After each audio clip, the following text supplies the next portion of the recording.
Load. There we go. All right.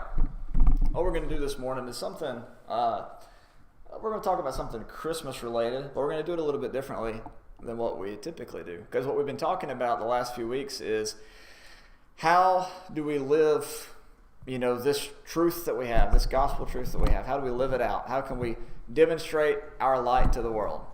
And we've given all kinds of examples about that. Seeing Christ in our neighbor, letting our light shine, understanding that we're always living in the holy place and things like that. And we've given challenges and things like that to try to bring this to our memory every single day and make a real-time impact on our community.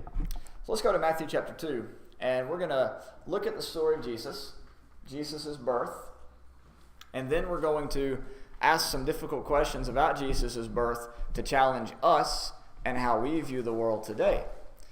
Now, have you ever found it interesting that only two of the gospel accounts even mention the birth of Jesus? Just Matthew and Luke. Mark doesn't talk about it. John doesn't talk about it. Just Matthew and Luke. Just thought that was interesting. And both of them, Matthew and Luke, have genealogies because it was very important for them, to their specific audiences, to prove and to confirm that Jesus fulfilled all these prophecies having to do with the son of David. So that's really why they included it and the others didn't. They were trying to make a point about who Jesus really was and where he came from and what prophecies he came to fulfill and things like that. Whereas Mark and John have different objectives in their telling of the life of Jesus. So, Matthew chapter 2 and verse 1. Now after Jesus was born in Bethlehem of Judea in the days of Herod the king, Magi from the east arrived in Jerusalem, saying, "Where is he who has been born King of the Jews? For we saw his star in the east and have come to worship him." Now they say that to Herod.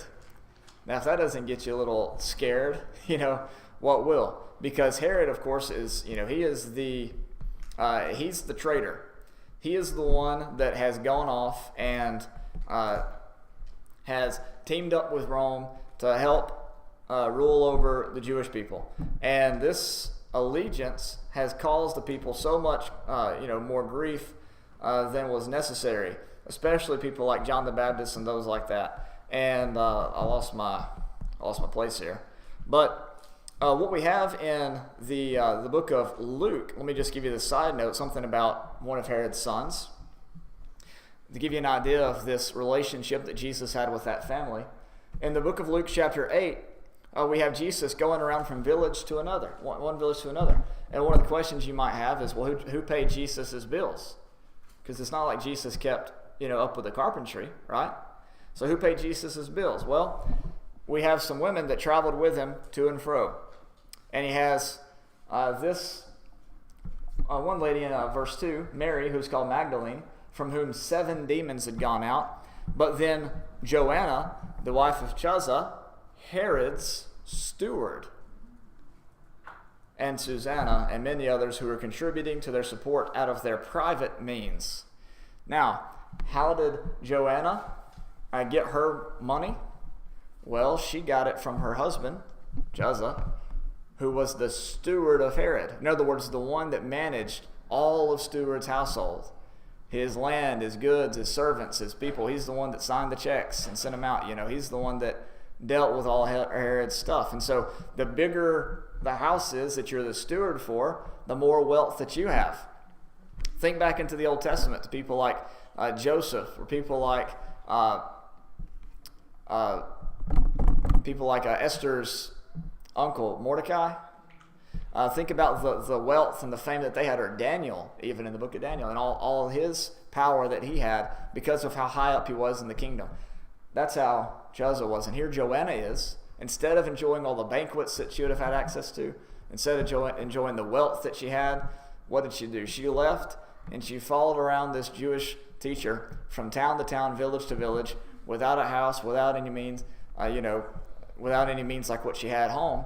And she's taking money from Herod's wealth that she's been given because of her husband's job as a steward, and she's using that to fuel Jesus' campaign, who's preaching against everything that Herod stands for.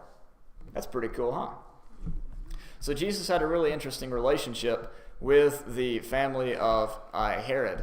And it all starts way back here in Matthew chapter 2, because these magi come and they say, where is the king of the Jews? Well, who is the king of the Jews? Herod. So when they say, where is the one who's born king of the Jews? He's going, uh-oh, we have some contention here. You know, who is it? Who's going to stand up and try to contest this throne? And so what he does this in verse 3 is he becomes troubled. And all Jerusalem with him, by the way, became troubled. That's kind of a big deal that you don't often see, huh? And gathering together all the chief priests and scribes of the people, he inquired of them where the Messiah was to be born.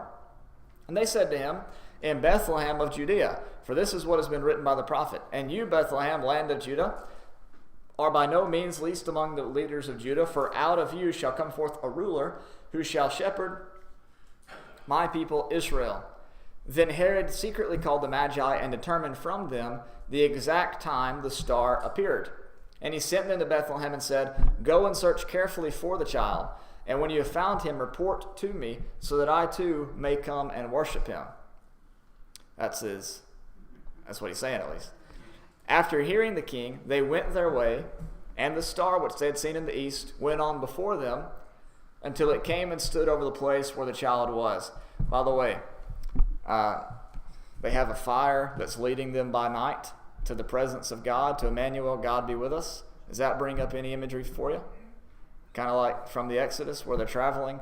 Now they're traveling from east to west, which is a biblical theme in the Old Testament of going towards the presence of God. They're traveling from east to west, following this burning thing, just like they did in the Promised Land, in the Exodus, from east to west over the Jordan River. And they're coming to Emmanuel, to the presence of God. God be with us.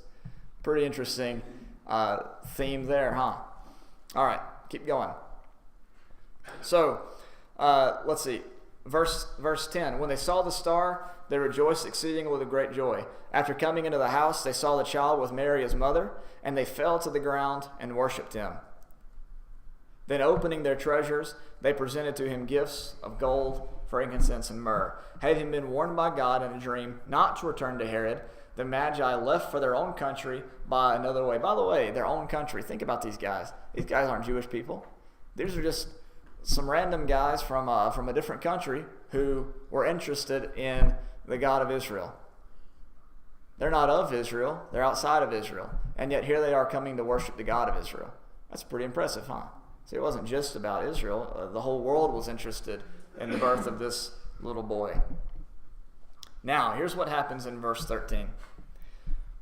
When they had gone, behold, an angel of the Lord appeared to Joseph in a dream and said, get up, take the child and his mother, and flee to Egypt. Pretty interesting. And remain there until I tell you, for Herod is going to search for the child to destroy him. Remember Jeroboam? Jeroboam did the same thing. We talked about this a couple weeks ago. Jeroboam fled to Egypt from Solomon, who was trying to kill him. And this is what the situation we have again. We have Herod, who's hand in hand with the Roman Empire. He's seeking to kill someone that seems to be a threat to his throne and his position and his power. And so Joseph and his family flee to Egypt. They're going to go hide until God gives them the all clear. So Joseph went up, took the child and his mother while it was still night, and left for Egypt. He remained there until the death of Herod. This was to fulfill what had been spoken by the Lord through the prophet, out of Egypt I called my son. But notice what happens in verse 16. When Herod saw that he had been tricked by the Magi, he became very enraged and sent and slew all the male children who were in Bethlehem and all its vicinity, from 2 years old and under, according to the time which he had determined from the Magi. So, Jesus' family flees from a tyrant to go into a foreign country, to Egypt, and to hide from Herod, who's trying to take his life. Okay, that's the Christmas story right there. There it is. All right, that's what we all know about from watching, VeggieTales and stuff like that. This is what we know. Let's take this and make it really challenging for us. Let's say that you're an Egyptian, and let's say that you worked hard and you pay your taxes to Egypt, and all these roads have been built and all these houses have been built, from the money that you've given towards the king, towards Pharaoh, or whatever. All right? Let's say that you are there and you have, well, it wouldn't be, Pharaoh, but you get what I'm saying. And so, this is where you live. This is where you have your job. This is where you make your money. This is where your people are. All right? Other people, they live over there. Your people, they live right here. And you live right there on the Nile, and everything is good. Life is good. That's your river. That's your land. That's your crops. That's your house. That's your city. Okay? And then a man and his wife and his son, little baby, are traveling from a different country because the rulers in that country are treating them very cruelly. And they're coming to Egypt to share in your wealth and the glory there of the Nile River and all the plants that it could produce, because the living condition in their country is no good. What do you do? What do you do? Would you turn Jesus and Joseph and Mary away? Of course, they didn't know that was Jesus. They didn't know that there was going to grow up to be the man that would die on the cross for all their sins. They didn't realize that. But who could? Who could know that? Who could know the potential of a child? And yet, God sends them down to Egypt, and they go down there and they stay. And then out of this comes the man that died on the cross for the remission of our sins, God in the flesh. So how do we treat then the stranger? How do we treat the foreigner? How do we treat the one who is seeking asylum? How do we treat the one who's seeking rest from a tyrannical ruler that's giving them bad living conditions, and they seek a place where we have good living conditions? How many little baby preachers or doctors or lawyers or philosophers or rulers or philanthropists or whatever might we reject? That's a kind of a tough question. Would we have rejected baby Jesus? Would we have taken Jesus and Mary and Joseph and separated them out in different places? Would we have taken Jesus and stripped him away from his mother's breast? Would our rulers, would our governing officials, would our law enforcement? How would we have behaved had we been in Egypt 2,000 years ago and saw Joseph, Mary, and his mama, Joseph, Mary, and their baby Jesus coming to town on a donkey or camel or walking or whatever? Let's go in the Old Testament real quick. Let's go back to the book of Leviticus, and we're going to go to Leviticus chapter 19 and verse 33. Leviticus chapter 19 and verse 33. Here's what God had told the people in verse 33 and 34. When a stranger resides with you in your land, you shall not do him wrong.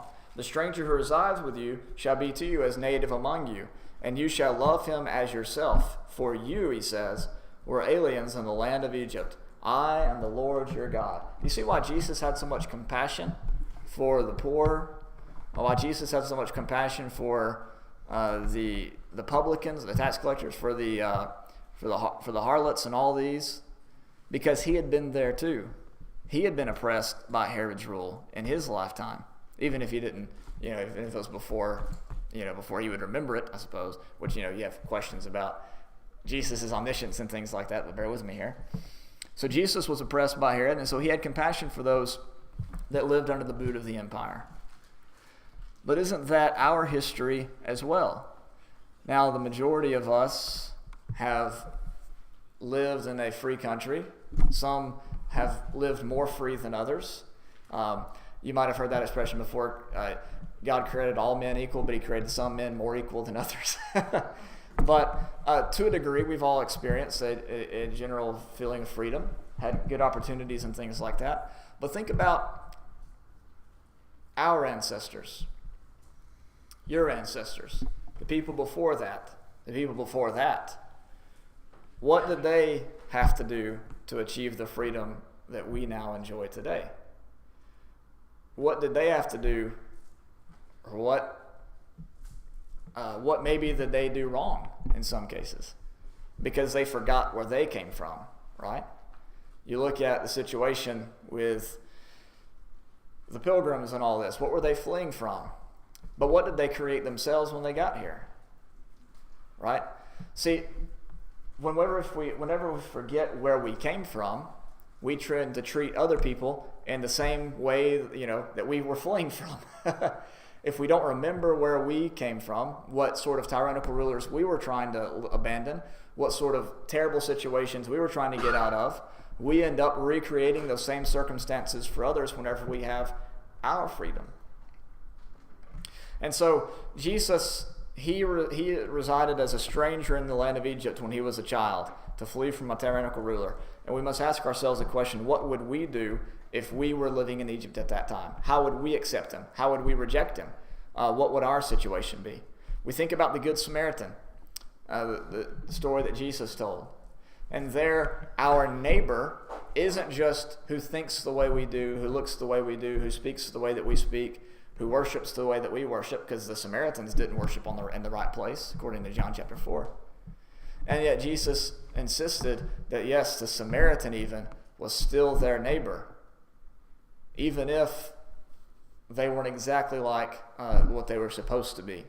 So the story of Jesus in Matthew chapter 2 calls us to question how we treat those who have been oppressed by tyrannical rulers, those who are hungry for the same type of freedoms and wealth and the dream that we've been promised and that we have. You see? So when we look at Jesus's life and we think about all the things that he did, let's look at Matthew chapter 8. Look at his response now to the Gentile. In Matthew chapter 8, we have Jesus coming to Capernaum in verse 5. And here the centurion comes to him there in verses 5 and 6. And he says, Lord, my servant is lying paralyzed at home, fearfully tormented. And Jesus said to him, I will come and heal him. And the centurion said, Lord, I'm not worthy for you to come under my roof, but just say the word and my servant will be healed. For I also am a man under authority with soldiers under me, and I say to this one, go, and he goes, and to another, come, and he comes, and to my slave, do this, and he does it. Now when Jesus heard this, he marveled and said to those who were following, truly I say to you, I have not found such great faith with anyone in Israel. Notice Jesus' attitude towards those who are outside, towards the others, towards them, right? Towards the people who weren't of his nation and his race and his tongue and his religion. He said that this one had more faith than anybody else in Israel. And Jesus does this over and over and over again. If there's a group that is on the outside, what he does is he works to try to bring them to the inside, to show them that they too have a place at the table of God, to show that they too are worthy of hearing the gospel of Christ, because God made them worthy of that, not because of where they came from or where they're going. And so it is not up to us.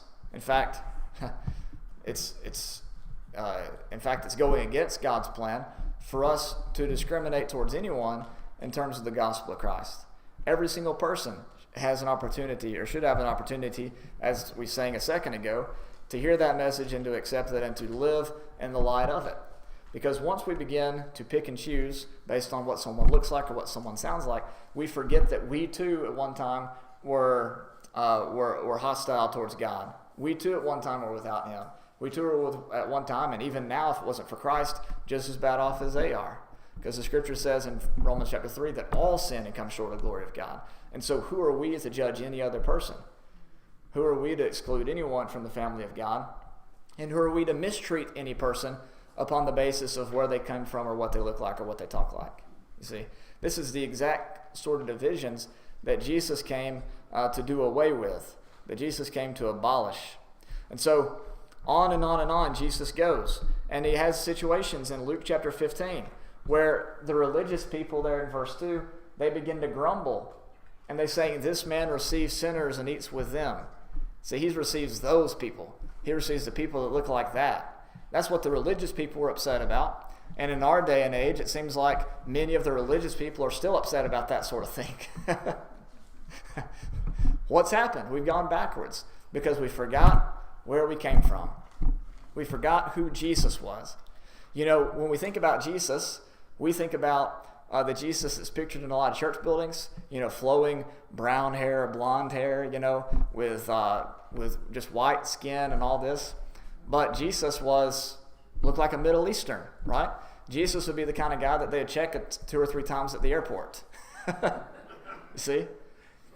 And so how would we look towards Jesus if he came walking down our street?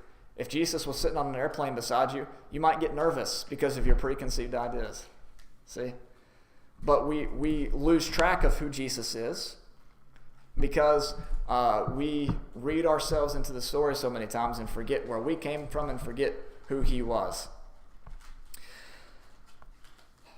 Man, we just got it backwards, I think. And it's time to get it forwards by really paying attention to what the Scripture teaches about these sorts of things. Now, Acts chapter 10, let's go look there. Acts chapter 10, Peter has a dream. He has a dream about this sheet that comes down from the sky and has all these unclean things on him. And Jesus is told to get up and to kill and to eat. And Peter's told to get up and kill and eat. And Peter says, I've never eaten anything unclean in my entire life. I'm not going to start now. That's kind of interesting. He's disobeying a command of God there. But, we see what's happening. And so Peter goes to this man named Cornelius to go and preach to him. And he's a centurion as well, just like the other guy we read about in Matthew chapter 8. And Peter says this to him in verse 28. You yourselves know how unlawful it is for a man who is a Jew to associate with a foreigner or to visit him. And yet God has shown me that I should not call any man unholy or unclean. That's a big statement there. Any man. Doesn't matter where they're from, what they look like, what sort of bad ideas about religion they might have or whatever. No person is to be considered common or unclean, unholy or unclean.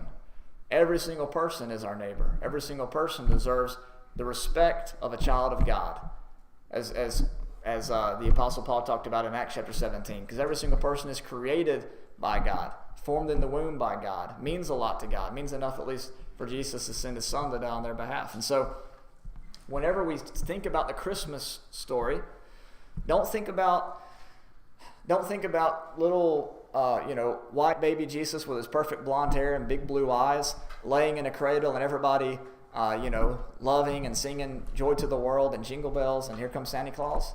But think about a little boy in a manger with his mom and dad fearing for their life because Herod wants their blood, and they're having to leave in the cover of darkness to hightail it to Egypt, which is not their country, which is not their home, to hide because a tyrannical ruler's out to get them. That's the Christmas story. They wanted Jesus dead from day one. And how are we going to stand up for the infant, for the child? It's said there that he could have possibly been up to 2 years old at that point. How are we going to stand up for those who are oppressed and who are being chased down by tyrannical kings and by tyrannical rulers? How are we going to be like those Egyptians that welcomed Joseph, Mary, and Jesus into town and cared for them when no one else would? They had the means to do it. We have the means to do it. Who are we to discriminate against anyone from hearing the gospel of Christ? Because even Jesus was a foreigner and an alien in another land.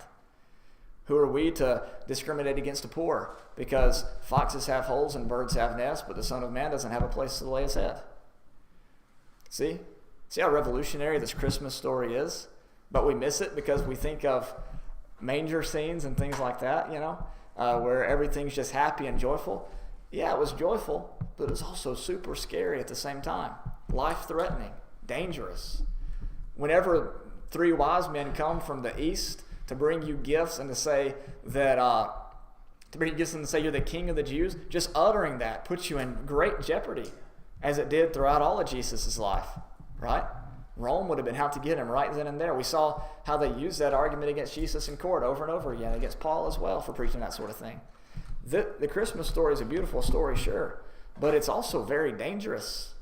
And it's dangerous today as well, because whenever we speak up, go against the curve, go against the grain or whatever, and start speaking up for families that look like Joseph, Mary, and Jesus, then we get persecuted as well.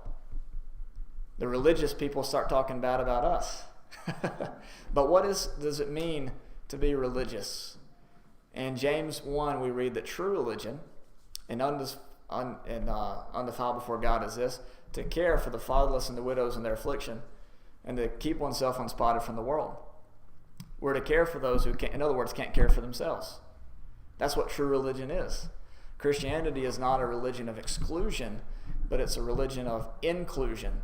And that's what the Christmas story is all about. Abraham was called not so that he could be blessed only, but so that he himself could be a blessing. And that's what we're called to be, is blessings. It's blessings. And that's what the Christmas story teaches us to do. It's not just about silent night, holy night, all is calm, all is bright. It's actually pretty dark. That's why it was nighttime. No, but really, it was a dark day. It was a dark day in the sense that Jesus' life was in jeopardy. And we have to keep in mind those whose lives are in jeopardy. And we need to be willing to stand up for them as well, like the Egyptians took Jesus in.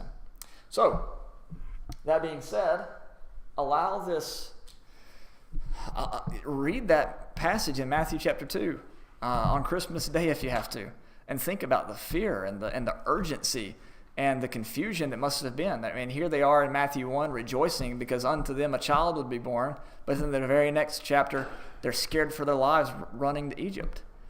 Try to capture all those emotions and then think about the act of giving on Christmas Day and how much beautiful that becomes, because whenever you give to others, what you're sort of symbolizing is what you would do for Jesus if he was in your presence right there, right? If he was a child, or if he was Joseph and Mary and running from Herod, would you be willing to give to him? And so the act of giving in the season of Christmas brings us back to the question: how would we have treated Jesus and Joseph and Mary if they appeared on our doorstep running from King Herod, right? And keep in mind that nobody in Egypt would have known that's who that was, right? This is just a foreign family coming in seeking help. You don't know who that child could be. You don't know who they could be. So there's your message. There's your Christmas message for today. And